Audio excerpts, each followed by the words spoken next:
মানুষ শূন্য গলি হয়ে পড়েছে দর্শকবৃন্দ এরকম।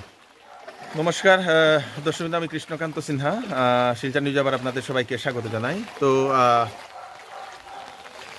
গতকালকে রাত্রিবেলা হঠাৎ করে আমি 3টা নাগাদ আমি উঠে দেখি আমার বিছানার নিচে জল। দর্শকবৃন্দ এই দেখে নিন, এটা হচ্ছে আমাদের সোনাই রোডের সেই রামকৃষ্ণ সরণি, এবং এটাতে এই জলটা কিন্তু আপনাদের সেই নদীর জল নয়, এই জলটা হচ্ছে বৃষ্টির জল।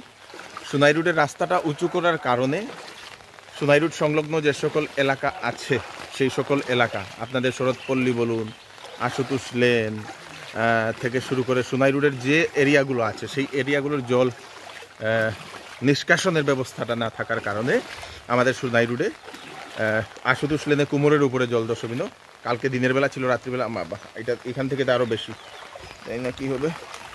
তো এরকম করে করে ক্রমশ এই দেখে নিন জল কতটুকু, ক্রমশ জল রাত্রিবেলা ক্রমশ জলটা বাড়ছে দর্শকবৃন্দ। এবং বরাক নদীর যে জলের খবরটা, সেই খবরটা সকালবেলা 8টা অবধি 19.56 সেন্টিমিটার, 19.56, এবং সকালবেলা 9টার সময় রিপোর্টটা যেটা আছে 19.89 সেন্টিমিটার, যেটা বিপদসীমা অলরেডি অতিক্রম করে নিয়েছে। বিপদসীমা হচ্ছে 19.83 সেন্টিমিটার দর্শকবৃন্দ।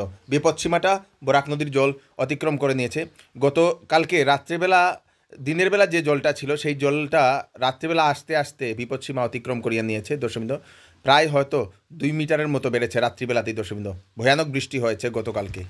কাছাড় জেলা প্রশাসন ডিস্ট্রিক্ট ডিজাস্টার ম্যানেজমেন্ট অথরিটির তরফ থেকে দিয়েছে নাম্বার দর্শকবৃন্দ। যদি কোনো ধরনের সমস্যায় ভুগছেন, কোনো জায়গায় জলে আপনারা ফেসে রয়েছেন, তাহলে আপনারা এই হেল্পলাইন নম্বরে ফোন করতে পারেন 03842239249। আরেকটা নম্বর 03842234005, এটা হচ্ছে অফিসিয়াল ল্যান্ডলাইন নাম্বার। আরেকটা মোবাইল নাম্বার হচ্ছে 9401624141। প্রশাসনের কাছে একটাই রিকোয়েস্ট, এই নাম্বারগুলো যাহাতে 24/7 অন থাকে, যে কোনো সময় মানুষ কল করলে যাহাতে পায় দর্শকবৃন্দ। আপনারা যদি আপনারা বিপদে আছেন তাহলে এই নাম্বারগুলোতে আপনারা ফোন করতে পারেন। আমি যে গলিতে থাকি সেই গলিতে প্রতিটা বাড়িতে গতকালকে রাত্রিবেলায় জল ঢুকে পড়েছে, আফটার 12টার পরে রাত্রিবেলা। এবং আজকে যদি সারাটা দিন এরকম যদি বৃষ্টি হয় তাহলে জল যে লেভেলটা আছে সেই লেভেলটা ক্রস করে আরও যাবে দর্শকবৃন্দ, আরও হয়তো আধা ফুট। এই দেখে নিন প্রত্যেকের বাড়িয়ে বাড়িয়ে জল দর্শকবৃন্দ। তো অনেক দাস কলোনিতেও আমি খবর পেলাম, দাস কলোনিতেও প্রচুর জল, তো সেখানেও অনেক মানুষ আছেন। এবং কেমন আছেন আপনাদের ওখানে, আপনাদের সেই জলের সেটা আপনারা নিশ্চয়ই জানাবেন।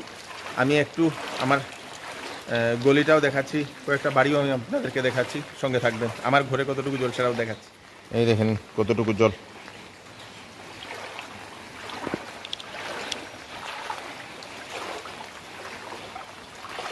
প্রতিটা বাড়িয়ে বাড়িয়ে মানুষ শূন্য গলি হয়ে পড়েছে দর্শকবৃন্দ এরকম। যাতে হয়তো দেখানো যাবে ঘরটা, আপনাদেরকে আমি দেখাই। এই দেখে নিন বাড়ির ভিতরে কতটুকু জল সেটা আপনারা দেখে নিতে পারেন।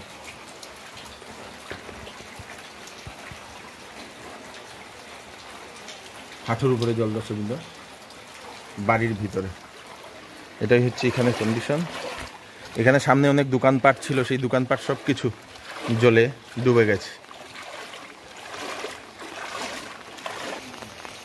হয়তো আমার গলির সামনে আপনারা দেখতে পাচ্ছেন সোনাই রোডের রাস্তায়, এখানে আপনাদের চলছে গাড়ি, কিন্তু মানুষ যারা হাঁটছে ওনাদের কোমরের উপরে জল দর্শকবৃন্দ। আমাদের গলিতে সেই রাস্তাটা উঁচু হওয়ার কারণে এখানের এই কন্ডিশন। ওরে বাবারে, ওরে বাবারে, ওরে বাবারে, প্রতিটা বাড়িয়ে বাড়িয়ে আপনারা দেখতে পাচ্ছেন এখানে জল।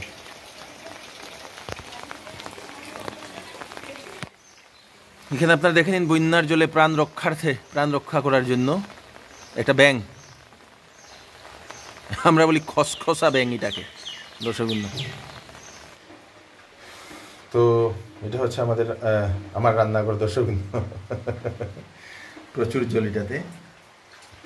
এবং ঘরে যদি দেখাই,